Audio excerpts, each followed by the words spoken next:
Hello friends, जैसी करनी वैसी भरनी एक प्रसिद्ध कहावत है जिसका अर्थ है कि व्यक्ति जैसा कर्म करता है उसे वैसा ही फल प्राप्त होता है। यह कहावत कर्म और उसके परिणाम के सिद्धांत को दर्शाती है। इसके अंतर्गत यह बताया गया है कि अगर कोई व्यक्ति अच्छे कर्म करता है तो उसे अच्छे परिणाम मिलते हैं और यदि वह बुरे कर्म करता है तो उसे बुरे परिणाम भुगतने पड़ते हैं। इस पर आधारित एक कहानी इस प्रकार की हो सकती है। बहुत समय पहले की बात है।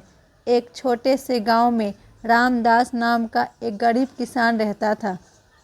वह बहुत ईमानदार और परिश्रमी था। उसने कभी किसी का बुरा नहीं किया और हमेशा दूसरों की मदद करने को तैयार रहता था। गांव के लोग उसे बहुत सम्मान देते थे। वहीं उसी गांव में श्यामलाल नाम का एक धनी व्यक्ति भी रहता था जो बहुत लालची और स्वार्थी था। वह हमेशा अपने फ़ायदे के लिए दूसरों का शोषण करता और गरीबों से गलत तरीके से पैसा वसूलता था। उसे किसी की भी परवाह नहीं थी, सिर्फ अपने धन को बढ़ाने का ही ख्याल रहता था। एक बार गांव में अकाल पड़ गया। रामदास के पास थोड़ा अनाज बचा हुआ था, लेकिन उसने सोचा कि वह इसे ज़रूरतमंदों में बांट देगा। दूसरी ओर श्यामलाल ने अपना सारा अनाज छिपा लिया और लोगों से उसे दामों पर बेचने लगा।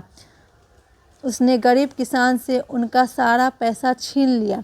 कुछ समय बाद गांव में अचानक बारिश होने लगी और फसलें उगने लगी। रामदास की ईमानदारी और अच्छे कर्मों की वजह से उसकी फसल खूब लहलहा उठी और वह फिर से संपन्न हो गया। दूसरी ओर श्यामलाल का छिपाया हुआ अनाज बारिश की वजह से सड़ गया और उसे भारी नुकसान हुआ। इस प्रकार रामदास को उसके अच्छे कर्मों का फल मिला, जबकि श्यामलाल को अपने बुरे कर्मों का दंड भुगतना पड़ा। नैतिक शिक्षा। कहानी से हमें यह शिक्षा मिलती है कि जैसी करनी वैसी भरनी, अर्थात हम जैसा कर्म करेंगे वैसा ही परिणाम प्राप्त होगा। इसलिए हमें सदैव अच्छे कर्म करने चाहिए। Thank you friends. अगर आपको मेरी स्टोरी अच्छी लगती है तो प्लीज़ फ्रेंड्स लाइक सब्सक्राइब करना ना भूलें। Bye bye.